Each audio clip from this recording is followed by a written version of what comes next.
كبيرا والحمد لله كثيرا وسبحان الله بكرة وأصيلا لا إله إلا الله والله أكبر الله أكبر ولله الحمد. Alhamdulillahilladzi ja'alal hajja ashhuran ma'luma wa khatamahunna bi ashri dzil hijjati wa faddalahunna bi yaumi arafah wa ja'alal amalal mafdula fihinna ya'tilul amalal fadila fi ghairihinna minal awqat.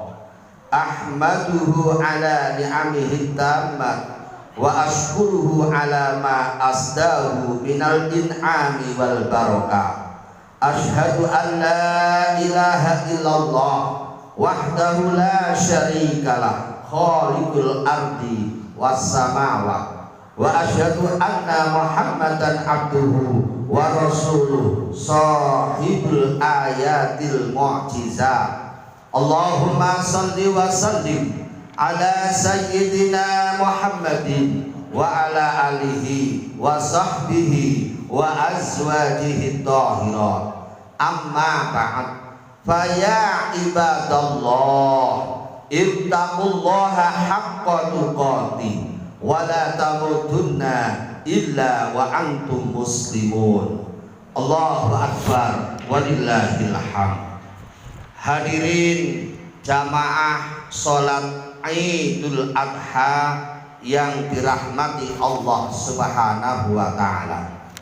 Pada kesempatan ini mari kita selalu senantiasa berusaha untuk meningkatkan ketakwaan kita kepada Allah Subhanahu wa Ta'ala dengan takwa yang sebenar-benarnya, yaitu berusaha dengan semaksimal mungkin untuk menjalankan seluruh perintah-perintah Allah dan berusaha dengan semaksimal mungkin untuk menjauhi larangan-larangan Allah Subhanahu wa Ta'ala. Imtisalul awamiri wajtinabun nawahi. Karena hanya dengan bertakwa itulah yang bisa meningkatkan kehidupan kita menuju kehidupan yang lebih baik, baik kehidupan dunia maupun kehidupan akhirat kelak nanti. Hadirin jamaah sholat Idul Adha yang berbahagia, di tengah-tengah pandemi ini kebetulan bertepatan di bulan Dzul Hijjah. Dzul Hijjah ada dua peristiwa, ada dua perintah Allah yang perlu kita ketahui. Yang pertama adalah perintah untuk melaksanakan berkorban. Yang kedua adalah perintah untuk melaksanakan haji. Tentunya dua-duanya ini tujuannya hanya untuk taqarrub ilallah, untuk beribadah kepada Allah, untuk mendekatkan diri kepada Allah Subhanahu wa Ta'ala. Kenapa kita harus selalu mendekatkan diri kepada Allah? Kenapa kita harus selalu beribadah kepada Allah? Karena Allah telah menciptakan kita, Allah telah memberikan kenikmatan kepada kita yang sangat banyak. Allah telah memberikan kenikmatan kepada kita yang tak terhingga. Sehingga kita sebagai hamba Allah, kita selaku manusia, kita punya kewajiban kepada Allah Subhanahu wa Ta'ala, yaitu untuk bersyukur kepada Allah Subhanahu wa Ta'ala. Bersyukur adalah menggunakan fasilitas yang diberikan Allah, menggunakan apa-apa yang telah diberikan kepada Allah, kenikmatan yang telah diberikan kepada Allah kepada kita semuanya. Ini harus kita gunakan untuk kembali ibadah kepada Allah Subhanahu wa Ta'ala. Maka kita harus ingat apa yang difirmankan Allah dalam Al-Quran. A'udzu billahi minasyaitonir rajim. Bismillahirrahmanirrahim. Inna a'tainakal kautsar fasholli li rabbika wanhar inna syani'aka huwal abtar. Kata Allah, inna a'toina, aku telah memberikan kepadamu kenikmatan yang sangat besar. Aku telah memberikan kepadamu kenikmatan yang tak terhingga. Kita harus akui, kita sebagai manusia, sebagai Allah telah menerima kenikmatan dari Allah Subhanahu wa ta'ala. Lalu tugas kita apa? Tugas kita ada dua. Yang pertama adalah fasholli li rabbika wanhar. Pertama kita disuruh sholat, kedua kita disuruh berkorban. Kenapa perintah yang pertama kali suruh sholat? Karena perlu diketahui besok pertama kali yang ditanyakan Allah ketika kita sudah menghadap kepada Allah adalah sholat. Awwalu ma yuhasabu fihi yaumal qiyamah as-sholat. Besok pertama kali yang ditanyakan adalah tentang sholat. Bagaimana sholat kita? Apakah sholat kita baik apa belum? Apabila sholat kita baik, maka amal yang lainnya akan ikut baik. Tetapi apabila sholat kita belum baik, maka amal yang lainnya akan diteliti satu persatu untuk memenuhi atau untuk menutupi kekurangan-kekurangan sholat kita. Ini yang pertama. Kenapa kok sholat diutamakan?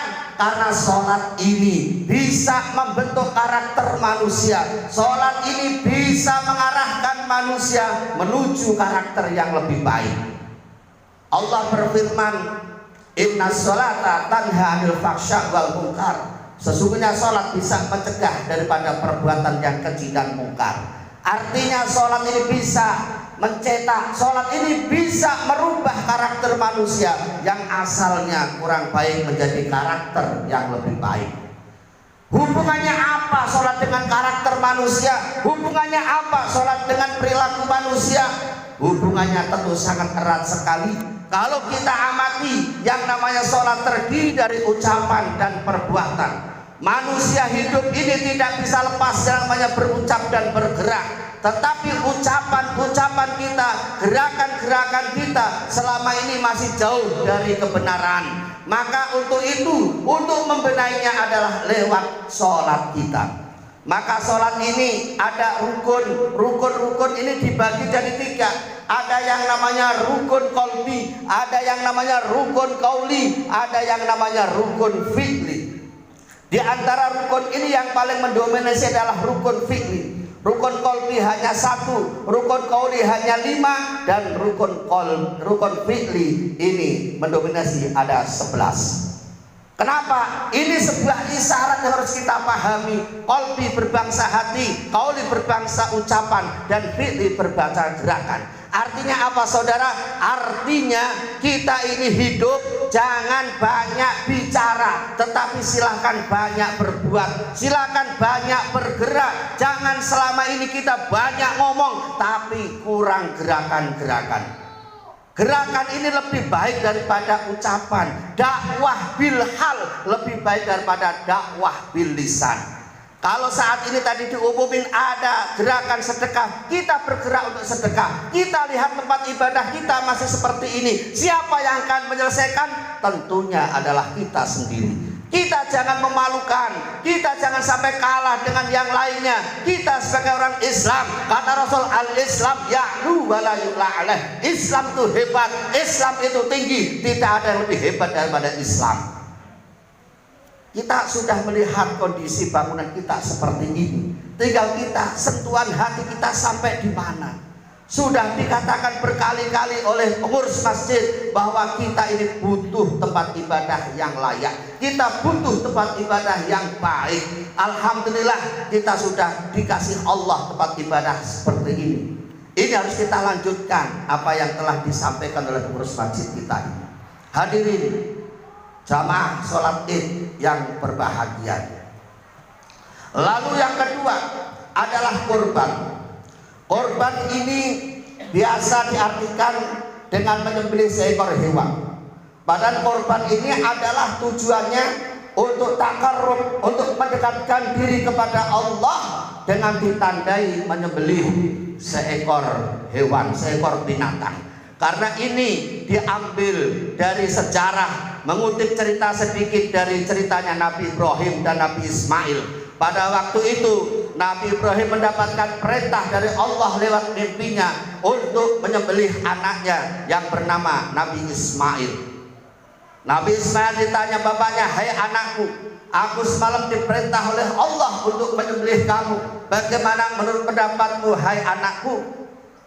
Nabi Ismail sebagai anak yang berbakti kepada kedua orang tuanya, berbakti kepada ayahnya dan taat pada Allah, maka Nabi Ismail menjawab dengan tenang, "Wahai ayahandaku, silahkan laksanakan apa yang telah diperintahkan Allah kepadamu. Insya Allah aku termasuk orang yang sabar kepada Allah Subhanahu wa Ta'ala."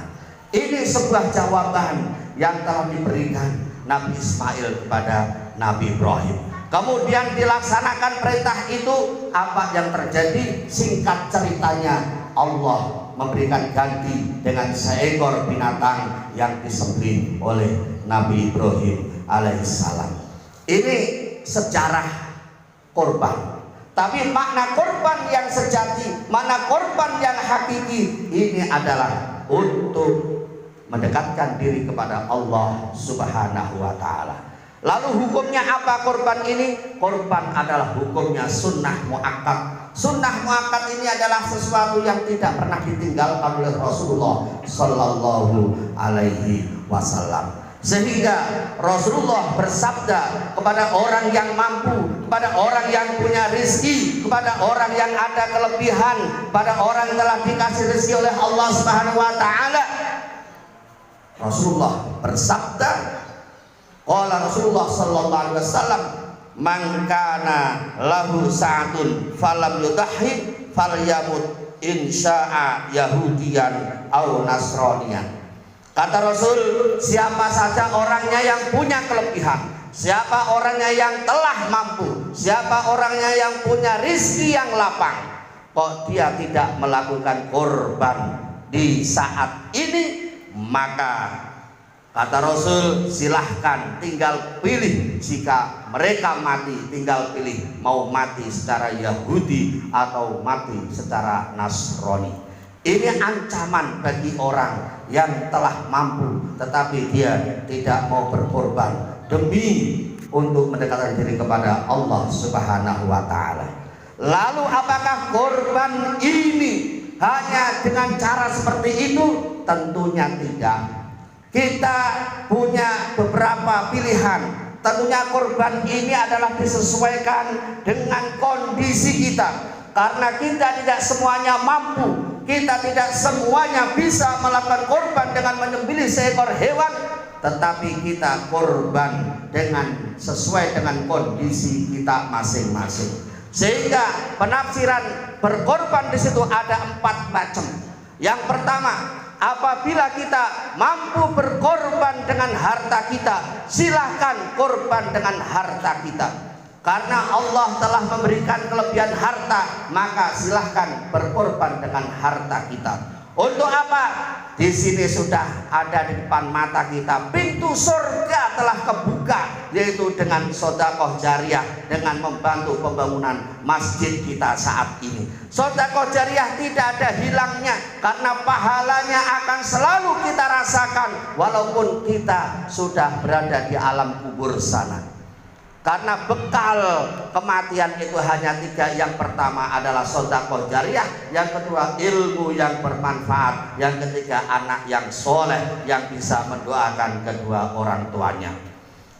Yang kedua, apabila kita tidak mampu berkorban dengan harta, silahkan berkorban dengan ilmunya. Karena Allah memberikan kita ilmu, Allah memberikan kelebihan kepada kita ilmu. Silahkan kita berkorban dengan ilmu kita. Jangan pernah menjual belikan ilmu yang telah diberikan Allah kepada kita.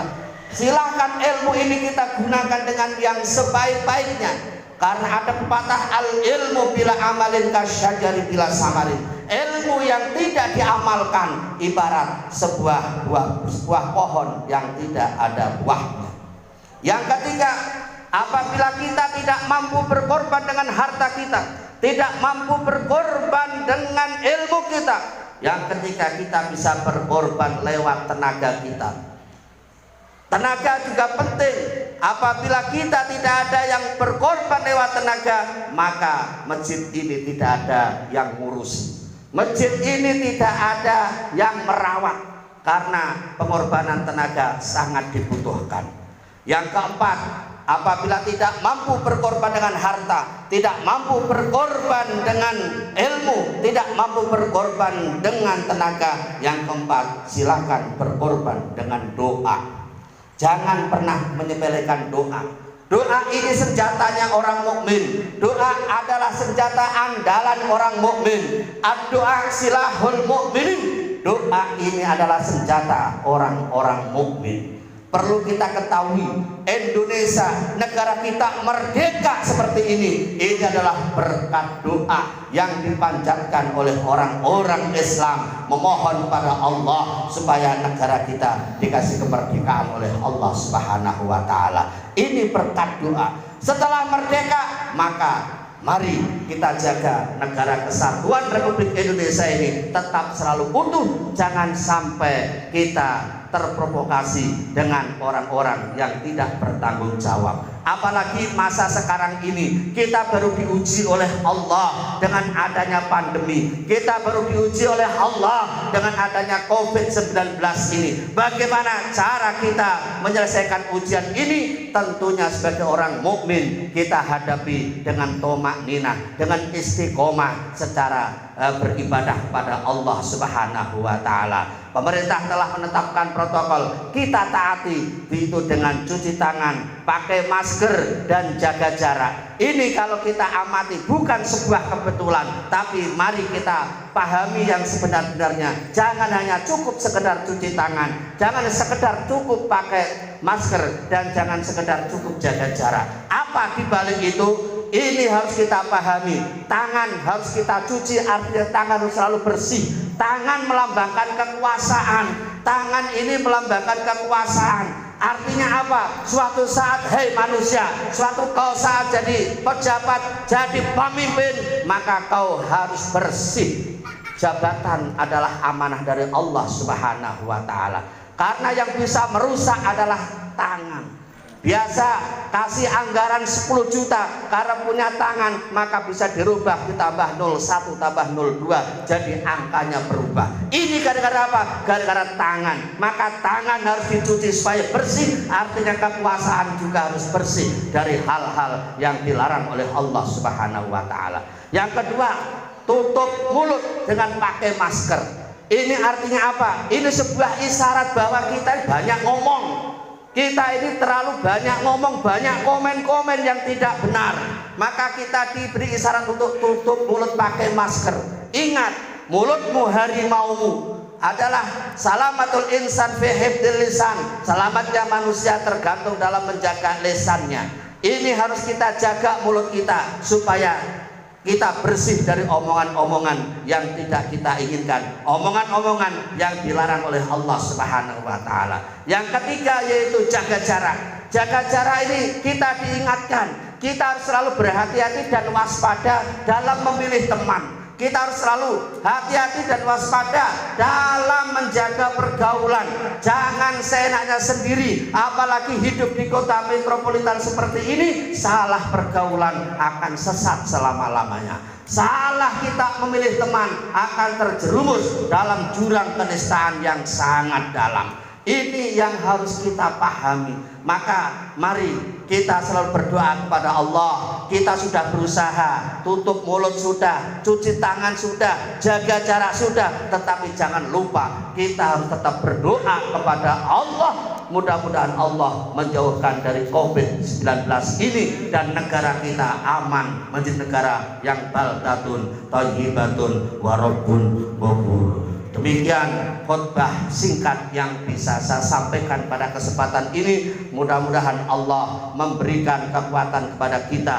Kita termasuk orang yang ahli ibadah kepada Allah. Dan mari mudah-mudahan kita yang masih diberi kesempatan, mari kita gunakan umur kita panjang umur kita tetap gunakan untuk taat dan beribadah kepada Allah. Salah satu taat adalah menggunakan fasilitas yang diberikan Allah kepada kita untuk tambah syukur kita kepada Allah Subhanahu wa taala. Sekali lagi, masjid ini perlu uluran tangan, perlu bantuan dari Bapak Ibu semuanya. Mari kita berdoa dan berikhtiar, mudah-mudahan tempat ibadah kita supaya cepat jadi dan bisa kita nikmati dengan sebaik-baiknya.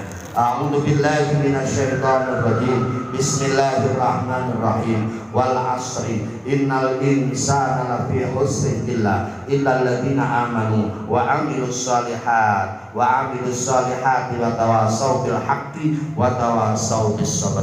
Barakallahu li wa lakum fil Qur'anil 'azim wa nafa'ani wa iyyakum bima fihi minal ayati wa dzikril hakim wa taqabbala minni wa minkum tilawatahu innahu was-sami'ul 'alim wastaghfiruhu innahu huwal ghafurur rahim.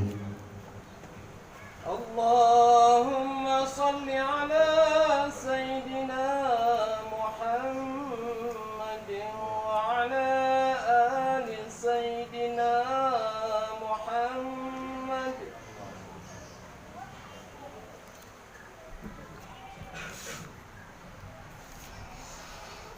Allahu Akbar, Allahu Akbar, Allahu Akbar, Allahu Akbar, Allahu Akbar, Allahu Akbar, Allahu Akbar kabira walhamdulillahi katsira wa subhanallahi bukratan wa asila. La ilaha illallah, wallahu akbar, Allahu akbar, walillahil hamd. Alhamdulillahi ala ihsani wa syukru lahu ala taufiqihi wa amtinani. Wa ashhadu an la ilaha illallah wahdahu la syarikalah ta'ziman li sya'ni. Wa asyhadu anna Muhammadan abduhu wa rasuluh ad-da'i ila ridwani. Allahumma salli ala abdika wa rasulika sayyidina Muhammadin wa ala alihi wa ashabihi wa sallim tasliman katsira. Amma ba'd, fa ya ayyuhan nas ittaqullaha fima amar wantahu amma naha wa zajar wa'lamu annallaha amarakum bi amrin bada fi binafsi wa sanna bi malaikatihi wa qala ta'ala fi kitabihil karim. A'udzu billahi minasyaitonir rajim. Bismillahirrahmanirrahim. Innallaha wa malaikatahu yusholluna 'alan nabi ya ayyuhalladzina amanu shallu 'alaihi wa sallimu taslima. Allahumma shalli wa sallim ala sayyidina Muhammad wa ala ali sayyidina Muhammad wa ala anbiya'ika wa rusulika wa malaikatikal muqarrabin wardallahumma anil khulafa'ir rasyidin al mahdiyyin Abi Bakrin wa Umar wa Utsman wa Ali wa an baqiyati sahabati tabi'in wa tabi'in lahum bi ihsanin ila yaumiddin warda anna ma bi rahmatika ya arhamar rahimin. Allahumma ighfir lil mu'minin wal mu'minat wal muslimin wal muslimat al ahya'i minhum wal amwat. Allahumma izzal islam wal muslimin wa adilla syirka wal musyrikin wansur ibadakal muwahhidin wansur man nasaraddin wahdul man hadalal muslimin wa dammir a'da'ad-din wa ahlikil kafarata wal mubtadi'ata wal musyrikin wa a'li kalimatika ila yaumiddin. Allahumma adfa annal ghala wal waba wal riba waz zina waz zalazila wal mihan wa su'al fitani ma dhahara minha wa ma batan an baladina hadha khassa baldatun Indonesia baldatun thayyibatun wa rabbun ghafur wa an sa'iri buldanil muslimina amma ya rabbal alamin. Ya Allah, ya Tuhan kami, ya Allah, janganlah Engkau biarkan kami dalam keadaan dosa, ya Allah, kecuali Engkau ampuni segala dosa-dosa kami ini, ya Allah. Janganlah Engkau biarkan kami dalam keadaan kekurangan, ya Allah, kecuali Engkau cukupkan semua kebutuhan-kebutuhan kami ini, ya Allah. Janganlah Engkau biarkan kami dalam keadaan punya hutang yang banyak, ya Allah, kecuali Engkau bayarkan semua hutang-hutang kami ini, ya Allah. Janganlah Engkau biarkan kami dalam keadaan sakit, ya Allah, kecuali Engkau sembuhkan semua penyakit-penyakit kami ini, ya Allah, baik penyakit lahir maupun penyakit batin, penyakit yang sulit disembuhkan, ya Allah, Engkau sembuhkan semuanya, ya Allah. Ya Allah, ya Tuhan kami, janganlah Engkau biarkan kami mati, ya Allah, kecuali mati yang husnul khatimah, mati yang bisa mengucapkan kalimat-Mu, ya Allah, la ilaha illallah Muhammadur Rasulullah sallallahu alaihi wasallam. Ya Allah, ya Tuhan kami, berilah kami kekuatan, ya Allah, untuk selalu beribadah kepadamu, ya Allah. Berilah kami kekuatan, ya Allah, untuk berjuang, untuk berdakwah, melanjutkan ajaran-ajaran para ulama, ya Allah. Kami butuh kekuatan, kami butuh dukungan. Tidak ada yang bisa memberi kekuatan kecuali Engkau, la ilaha illallah Muhammadur Rasulullah. Rabbana zalamna anfusana wa illam taghfir lana wa tarhamna lanakunanna minal khasirin. Rabbana atina fid dunya hasanah wa fil akhirati hasanah wa qina adzabannar. Walhamdulillahi rabbil alamin. Ibadallah, innallaha ya'muru bil adli wal ihsan wa ita'i dzil qurba wa yanha 'anil fahsya'i wal munkari wal baghi ya'idukum la'allakum tadhakkarun. Wa'ufu bi 'ahdillahi idza 'ahadtum wa la tanqudul aymana ba'da tawkidiha wa qad ja'altumullaha 'alaikum kafila. Innallaha ya'malu ma taf'aluna wa qurullahal 'azim yadhkurkum washkuru 'ala ni'ami yazidkum wa la dzikrullahi akbar. Wallahu ya'lamu ma tasna'un. Wassalamu alaikum warahmatullahi wabarakatuh.